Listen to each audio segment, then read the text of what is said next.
We're live.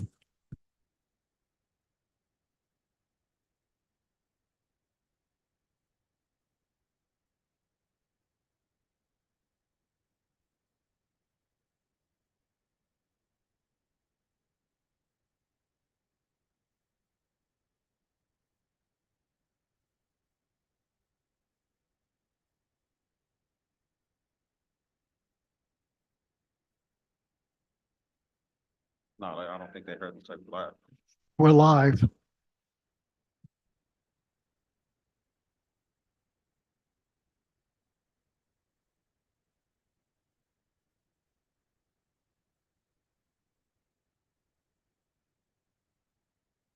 Good evening, everyone. I'd like to call the March 11th, 2024 meeting of the University City Council to order at 6:30 p.m. Madam Clerk, would you please call the roll? Councilman Clay, Present. Councilman Klein. Here. Councilman McMahon, Here. Councilman Hells. Councilman Fuller, Here. Mayor Crowe. Here. Before you, you have the agenda. Previously, I believe that Councilmember Clay had asked that we move, I believe, was it two items K1 and K2 from the consent agenda. Am I correct, Councilmember Clay? That is there correct.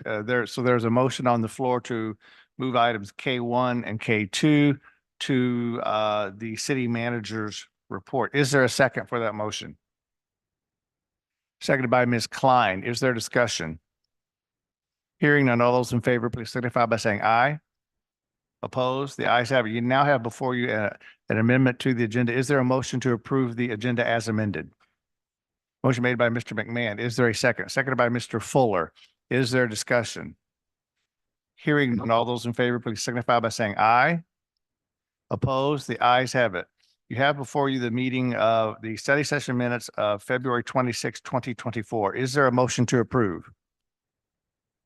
Motion made by Ms. Klein, seconded by Mr. McMahon. Is there discussion? Hearing none, all those in favor, please signify by saying aye. Opposed? The ayes have it. You have before you the February 26, 2024 minutes. Is there a motion to approve? Motion made by Mr. Fuller. Is there a second? Seconded by Mr. McMahon. Is there discussion? Hearing none, all those in favor, please signify by saying aye. Opposed? The ayes have it. Please let the record reflect that I did not vote on either of those two. I will abstain because I was not here on that date. We now have Mr. Fuller. Mr. Mayor, I'd like to appoint Mr. Larry Zelinovich to the Traffic Commission. Is there a second? Seconded by Mr. McMahon. Is there discussion? Hearing none, all those in favor, please signify by saying aye. Opposed? The ayes have it.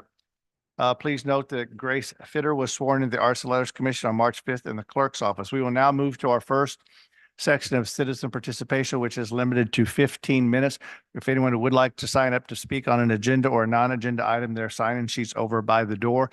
When you come to the microphone, please give your name and address and limit yourself to 5 minutes. I believe both of these requests are on non-agenda items. First request to speak is Mr. Chris Blumenhorst.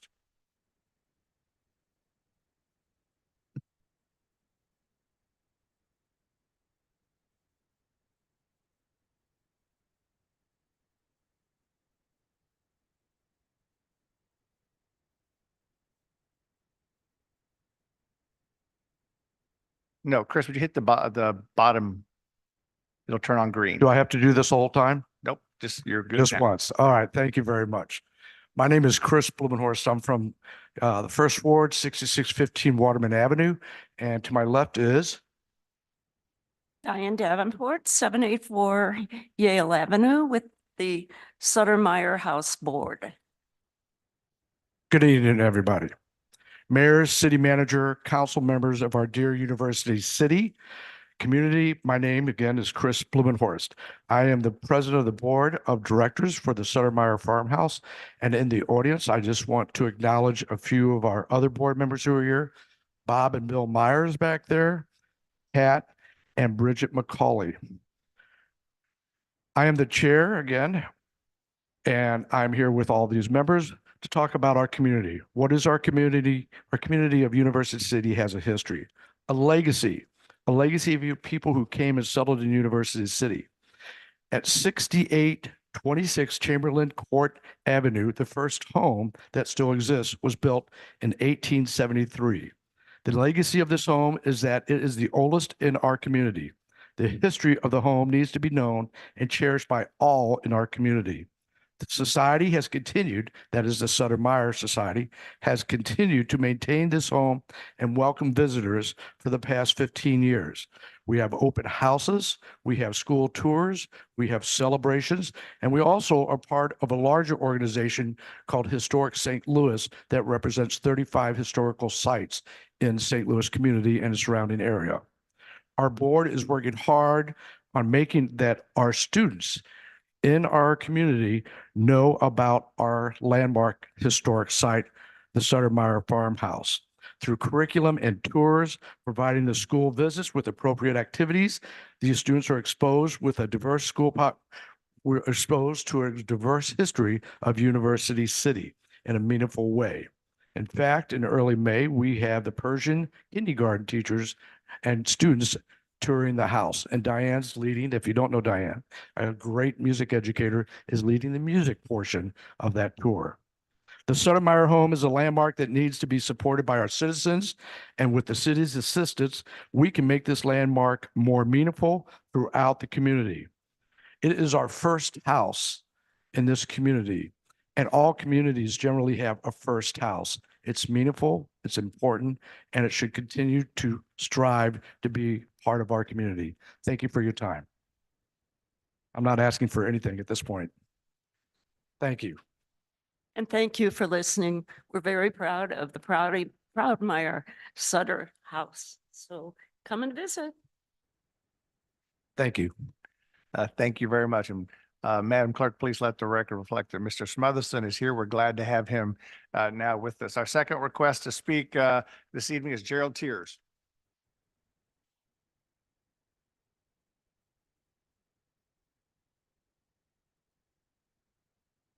Gerald Tiers, 7345 Chamberlain. Mayor, council, thank you for having me here. At the last council meeting, Mr. Sullivan complained the city was not getting all the vacant storefronts in Loop filled. Now, I don't know how he thought that should be done, but in the council comments following, this complaint was dismissed somewhat because the city cannot force landlords to rent out property. Of course, that's true. Private property, that's the way it is. That is not really the point. The city can't force property to be rented, but the city can absolutely encourage landlords to rent, potentially with incentives. The city may be able to discourage not renting with other measures applying to vacant property. I think we have applied at least one. The city can also check to see why spaces are not rented. If it happens that the city is creating problems that inhibit rental, that can be corrected. I can't enumerate all the ways to encourage rentals now. The time does not allow it. But development is one. Development begets more development, and businesses follow development to service the development. One thing is certain, landlords will rent space if the area is popular and there is a demand for rental space. Demand feeds on itself, but it needs a starting point.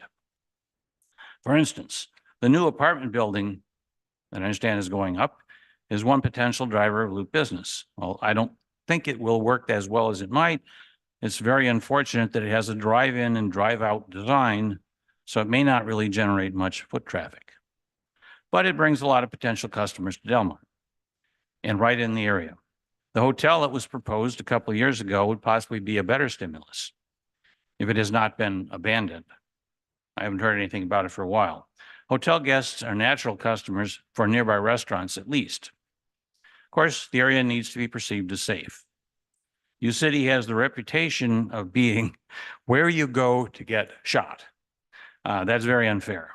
The Grove is still reasonably popular, despite 2 or 3 actual recent shootings. Obviously hasn't hurt them. More visible police presence on foot in the Loop could go a long way towards changing the perception of University City as a place too dangerous to visit. And no area is unchanging. Popular places need to be reinvented from time to time to stay relevant.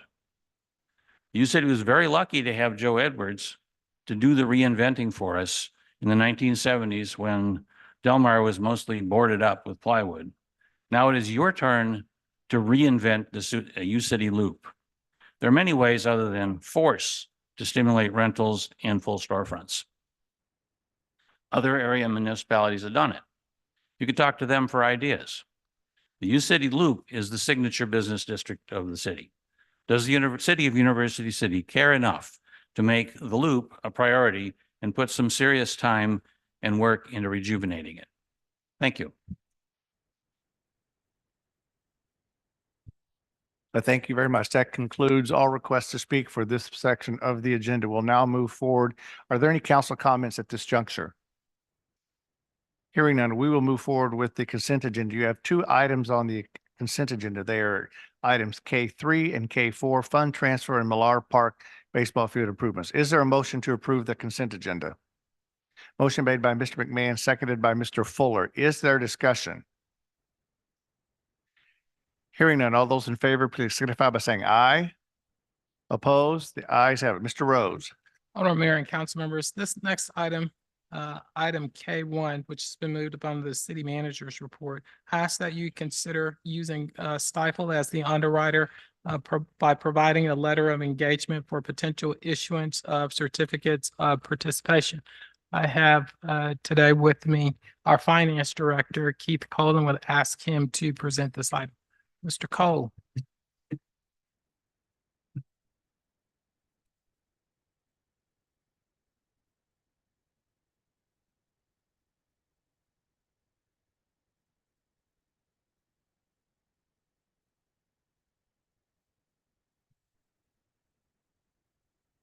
Thank you, Mr. Rose. Honorable Mayor, members of council. The item before you is an agenda item to authorize the city manager to engage with Stifel to be the underwriter for the potential issuance of certificates of participation to fund the police annex and Court Trinity building renovation project. And if you got questions, I'd be happy to answer. Mr. Clay. Thank you, Mayor Crowe. Thank you, Director Cole. I requested this item be pulled in its companion item because I think many in our public are familiar with bond issues. The school district has one out for the April 2nd ballot. And so they're familiar with that mode of financing capital projects. Certificates of participation, I think, may be a bit less familiar to folks. And so wondering if, for the benefit of our residents who may not be aware, kind of walk through what they are, what the city has to do, and is there an advantage, disadvantage for residents pursuing this particular financing mechanism? Yes, yes, Councilmember Clay. So for certificates of participation, it's considered a lease back agreement where the city leases the asset, which would be the building, back from the bank.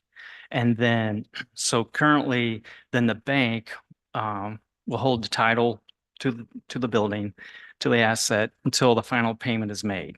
And then once the final payment is made, then the lease will convert back to the city, and then the city will, in essence, will own that property, the building. So on a couple other things. So on the repayment for certificates of participation, that is through annual appropriations by the city council. And then as you're referring to is on the like general obligation bonds, they're backed by the credit of the city. And they're typically repaid back through property taxes. Couple other things for the certificates of participation that provides flexibility in the structuring of the payments. So whereas for the general obligation bonds, it's a 20-year max. For certificates of participation, we can go out 20, 25, 30-year repayment. And then for voter authorization, certificates of participation do not require voter approval. But general obligation bonds requires voter approval, whether it's 4/7 or 2/3 approval, depends on the election cycle and what month it's being held in election. Let's see. And then the revenue sources for general obligation bonds, it's funded through property tax, and certificates of participation can be funded through various revenue sources, whether it's through the general fund, capital improvement fund, park sales tax fund. So that's kind of a little summary synopsis of kind of difference. Mr. Rose. Honorable Mayor, Councilmember Clay, if I could just add on to what the Finance Director information he's provided to you. The advantages of certificates of participation are simply that the intention to use an existing revenue stream. So GO bonds or general obligation bonds typically result in a increase in property taxes to retire the debt on whatever that obligation is. In this instance, it would be both the police annex as well as the Court Trinity building. But for certificates of participation, our intention is to use existing revenue flows in order to retire the debt. So there will be no increase that the residents in University City would realize as a result of the issuance of this type of debt. I think it's been some time, probably when I came on in 2008 was when the ones we're retiring for, was it the parking garage? I can't remember what it was. The parking garage? I mean, some folks who've lived here longer than me, there was, we haven't really done a bond issue. We haven't done, I think certificates of participation were about to mature and go off the books. Or I believe the parking garage in the Loop was probably the last time I can remember it. And you normally, I don't think, do certificates of participation unless you can identify a revenue stream that you've got that you can then dedicate, if you will, to paying off the certificates of participation. So in that way, I see it, but I don't think we've done either since then. I don't think so. I could be off base, but I think that's probably true. Anyway, Mr. Clay. Oh, yeah, I was just gonna follow up. So just again, with the residents who may be somewhat unfamiliar with this in mind, the crux of this is we have the asset, in this case, our buildings, that, excuse me, we're gonna be renovating. We own those buildings. We essentially lease to the bank, and so the bank holds as collateral. So during the period of repayments, like the bank holds on to, it's kind of theirs. Once we pay it off, the ownership reverts back to us. That is correct. The method of paying it off is more flexible with certificates of participation than with a general obligation bond, as general obligation bond can only be paid for through property tax. Often there's a rise, an increase in the rate associated with that. The advantage here is we can identify different revenue streams to pay off the certificates of participation. So there's no potential tax implications for residents. Is that a fair summary? Correct. That's my understanding. Yes. Let me ask this, have we identified those revenue sources for repayment?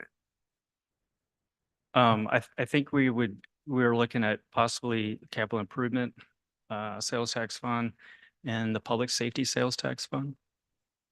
And the general And the fund is general the fund.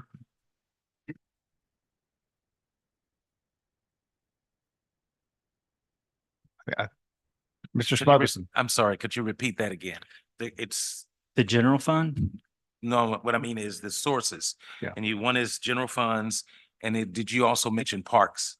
Capital improvement sales tax fund, and the public safety sales tax fund.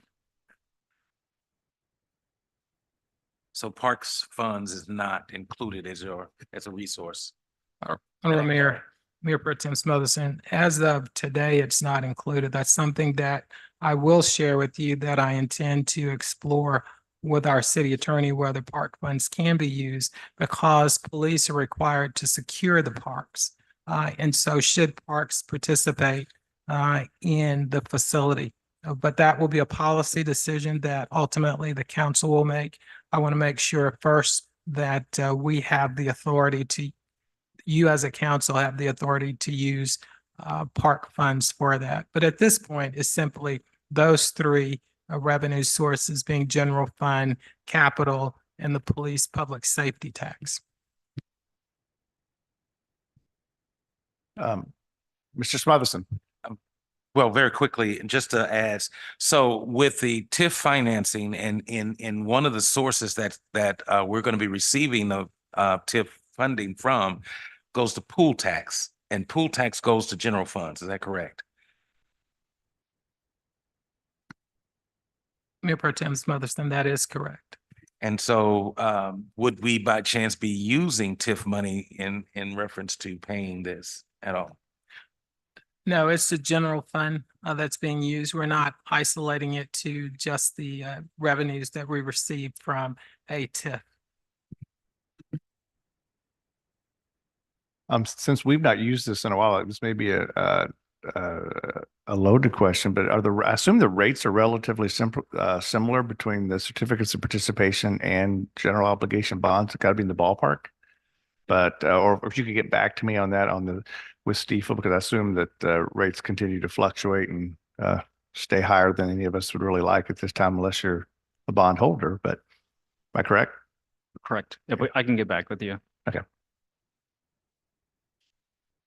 Anything else on item, I'll call it I'll call it K, I'll keep it with K1.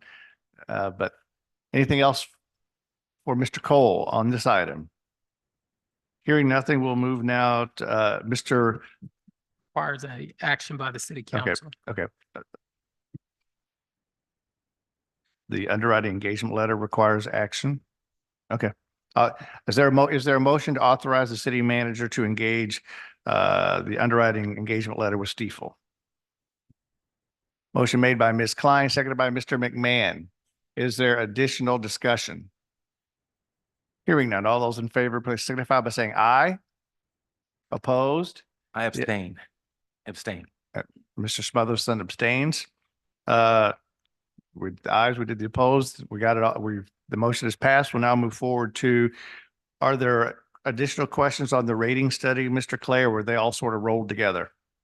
So you're good with the K2. So we'll move on to the next item, which would be the city manager updates. Thank you. Honorable Mayor, I believe that K2 needs authorization, so an action by the council as well, which is I would ask that you would consider a rating study for certificates of participation. Well, Stacy, we've now been corrected. I'm 0 for 2 on this one. We have a rate study before us for the certificates of participation with Stifel. Is there a motion to approve? Motion made by Mr. Clay, seconded by Mr. McMahon. Is there discussion? Hearing none. All those in favor signify by saying aye. Opposed? The ayes have it. Mr. Rose. Honorable Mayor and council members, I wanted to provide you with a very brief update on 2 items. One is regarding the Annex and Court Trinity building. I wanted to advise you that the bid package was released on February the 27th. We anticipate all bids being received by April the 9th. The Court Trinity building includes a multi-purpose room that will primarily be used for court proceedings. I highlight this because it's been reported erroneously in the media that it is going to be used for council chambers. That, as I understand it, has not been determined at this point, but it is proposed for construction of a general multi-purpose room. The building will also house the court personnel and the court operations will be from the Trinity building. It is my intention, if things go well, to present to you a item for consideration that on May the 13th, that if approved, would award the bids for construction. The second item that I wanted to brief you on was to advise you that as of today, we have a new code compliance officer. Included in the citizen satisfaction survey was that more attention should be applied to commercial areas within the city. So this code compliance officer's focus will be patrolling those commercial areas and ensuring that they are in compliance with our codes. That concludes my presentation. Would be happy to respond to any questions that you have on those two items. Please move forward. Honorable Mayor, council members, this next item, item L2, asks that you receive an update on the second quarter financial report. Director Cole.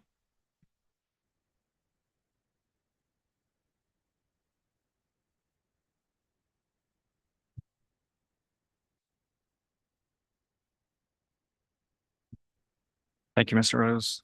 Honorable Mayor, members of council, this evening we'll be presenting the second quarter financial presentation through December 31st, 2023.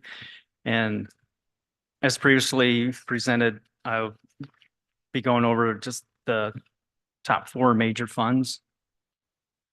And the first one will be the general fund, the revenue.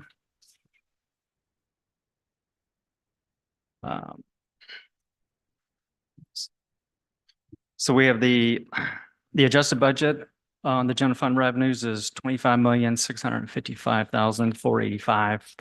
Our year-to-date actual is 10,990,771. That represents 42.8% of the adjusted budget, and it also represents a increase of 136,948 from the previous quarter, same quarter of FY 23. Some of the key points, we had an increase in sales and use tax of roughly 84,000.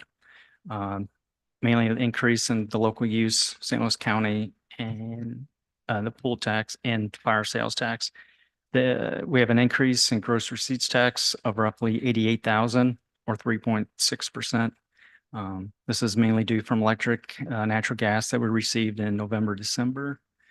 When there's an increase in service charges of roughly 355,000 or 82%.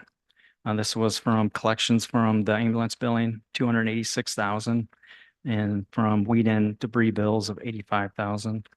We also had an increase in interest revenue of roughly 87,600 or 424.5%. Represents, favorable market conditions in that second quarter.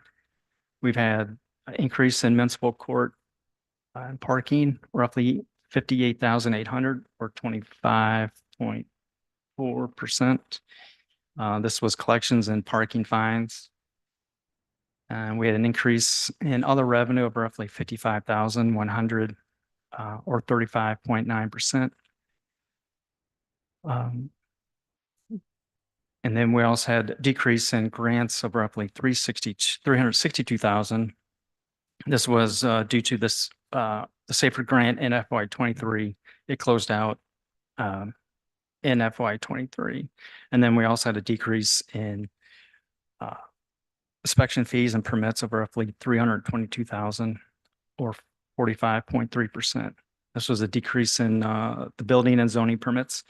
But overall, the revenues as a percent of the budget shows an increase of 4.6% when compared to the same quarter of FY 23. General fund expenditures, we have an adjusted budget of 29,023,129. Year-to-date actual is 14,146,704, represents 48.7% of the adjusted budget. And we have a decrease of expenditures compared to the same quarter of FY 23 of 607,000. 344. And key points, the main decrease here was expenditures from the flood of roughly 2.8 million. We had increase in expenditures in the police department of 438,000. Increase in expenditures in facilities maintenance of 154,000. Increase in expenditures in plan and development of roughly 319,000. Increase in expenditures of parks maintenance of roughly 305,000. And we had an increase in expenditures in parks and rec of roughly 244,000. And we also had an increase in expenses in the city manager's office of 362,000. Overall, the expenditures as a percent of the budget increased by 3.3% comparing to the same quarter of FY 23. The next is capital improvement sales tax revenues. We got an adjusted budget of 2,801,200. Our year-to-date actual is 958,135. Represents 34.2% of the adjusted budget. This shows an increase of 70,161 from the same quarter of FY 23. Key points. Sales tax revenue increased roughly 70,122 or 7.9% during the second quarter. Overall, the revenues as a percent of the budget shows an increase of 2% when compared to the same quarter. And just as a reminder that this revenue is based on per capita.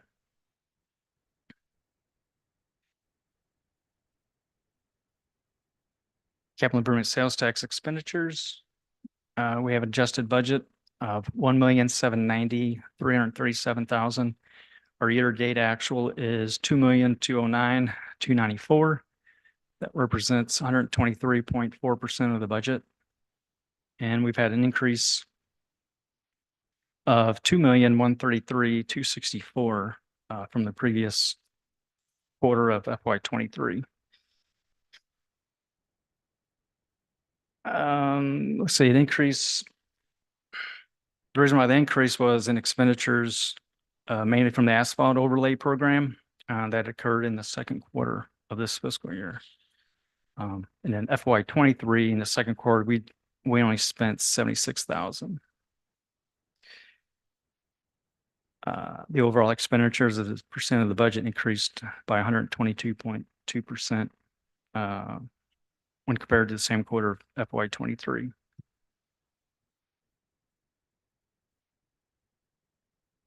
Park and stormwater sales tax revenues, we have an adjusted budget of 2,001,000. Our year to date is 574,255. This represents 28.7% of the budget, and we show an increase of 96,300. Key points, sales tax revenue for the second quarter showing an increase of roughly 96,300 or 20.2% for comparison of the same quarter of FY 23. And then for all the parks, stormwater sales tax of the 574,255, roughly 246,900, 42.9% is generated from the TIF revenue. And the sales tax revenue is based on point of sale.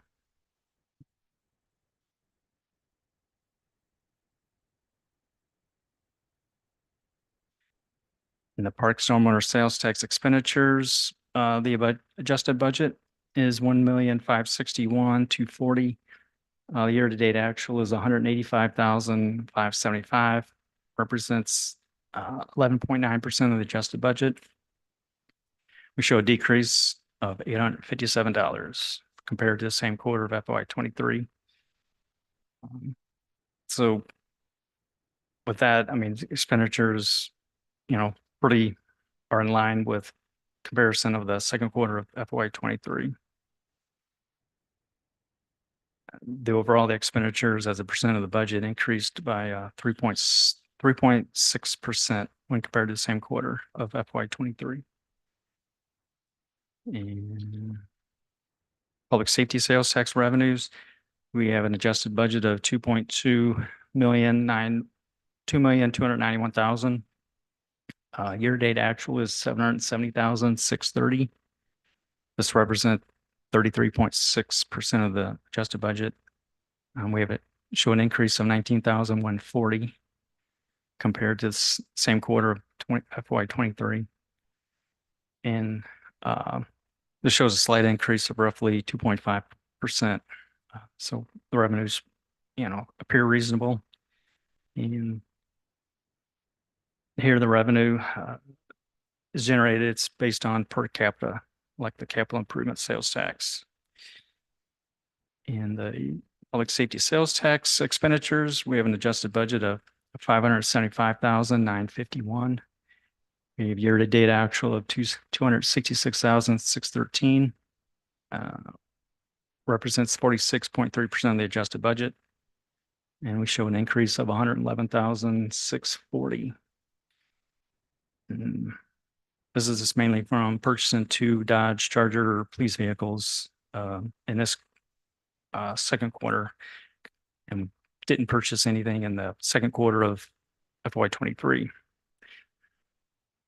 The overall expenditures as a percent of the budget increased by 15% when compared to the same quarter of FY23. And I won't do it quickly, but if you have any questions, I'll be happy to answer. Any questions? Mr. Smotherson? Thank you, Mayor Crowe. Mr. Cole, thank you for that presentation. Quick question, and there's 2 parts to this. Under park and stormwater sales tax revenues. Mhm. And we're able to identify of the 574,255 sales tax revenue, roughly 246,900, or 42.9% is generated from TIF. And I think this is a question for either both you and Mr. Rose, in that 246 generated from TIF, is that designated to the Third Ward Fund?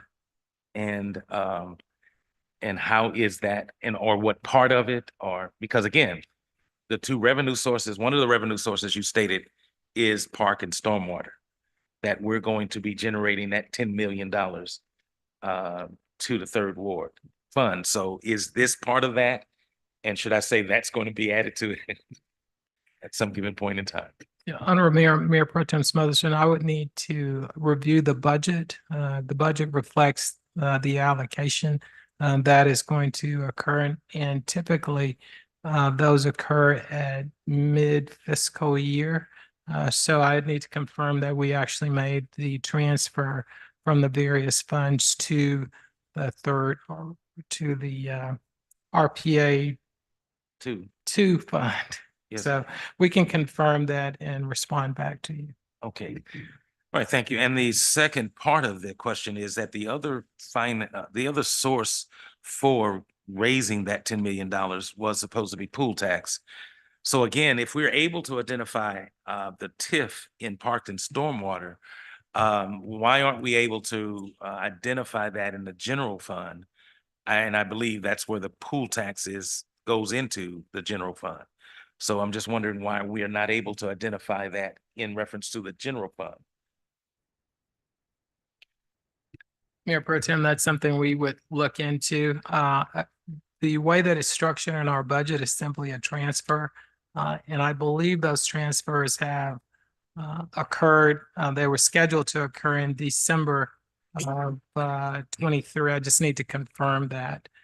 But can you isolate the exact amount of money that came into a particular fund? We'll probably run the calculations and work with both the state and the county to identify how much has been transferred out of TIF. But for transfer purposes, it was simply just a budget item that was approved by the mayor and council and executed, I believe, in December. Okay. And I appreciate that. So then when we figure that out, then we can identify how we are going to, and what part of that then is put into the RPA 2 fund. Because again, this is supposed to be part of how we're generating that $10 million for the Third Ward. Mayor Pro Tem Smotherston, you approved as a part of the budget process, a set amount that would be transferred to the RPA2 fund. That execution of that, I believe, has occurred. We just need to confirm it. It wasn't a percentage amount, so it doesn't fluctuate. It was a set amount that would occur this fiscal year. That's going to be funded into or transferred into, correct. okay. Mr. Clay. Yes, thank you, Mayor. Thank you, Director Cole, for your presentation. I need some help with some of the math here. It could be the clocks going forward have got me a little loopy here, but I'm looking at the general fund expenditures, which have been articulated here going up. Police department, expenditures increased 10%. Not that they're not worth every penny, because they are, but went up 10%. We have building contracts up 10%, or I'm sorry, facilities maintenance up 10, planning development up 42%, and then park and recreations up 204%. Within those individual departments. But the overall is only 3.3%. Help me reconcile that. There's something I think I'm missing. So the 3.3% is the difference between the total expenditures for December 31st, 2023. The percentage is 48.7%. Okay. But then, which you don't have, well, you do have, there's a detail on the statement of revenues and expenditures. So in the FY23 actual percent is 45.3%.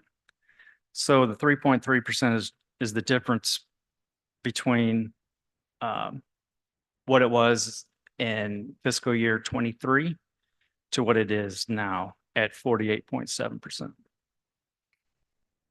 Okay, so that's just a comparison of quarter to quarter. Correct. So I'm curious with these expenditures being so much higher, where are we to budget? And you may have articulated that and I just missed it. They're year to date. So it's the numbers are for like the first 6 months. Okay, so are we? Because I'm just seeing this, I'm seeing these numbers that are extraordinarily high. And it seems to me, so we're not over budget. No, Okay, we're not. It's basically, it's a comparison from what we had year to date in FY23 mhm. to what we have in FY24 for that same month. Okay. So December of FY23 and December of FY24. Okay. All right, I may Mr. follow. Clay, you're on the general fund expenditures. Yeah. But the expenditures that you're referencing that were so high, remember, there was 2.8 million that was a decrease. Okay, I mean, There was a massive decrease. I think this is the part you're saying there were a whole bunch of increases over the book. Right. And how is it less? Well, it's less because you had a decrease in expenditures in public works and parks of roughly $2.8 million. So no Okay, matter what you increase the other ones to, they're not going to make Okay, up okay, for that gotcha. humongous decrease you had in that one. I think Okay. And think that's the piece I was missing. Yep, That's the yep. piece I was missing. Got it. Thank you. Gray hair. Any other questions of Mr. Cole? Mr. Rose, are you wanting action on this or are we simply receiving? Just receiving, Mayor. Okay, thank you very much. We have nothing. Thank you, Mr. Cole. We have nothing under unfinished business. We have nothing under new business. We'll now move forward to council reports and business. Are there any reports from any members of council? Hearing none. Madam Clerk, do we have any citizen participation requests yet to fulfill? No. Thank you very much. Are there any council comments this evening? Mr. Smotherson?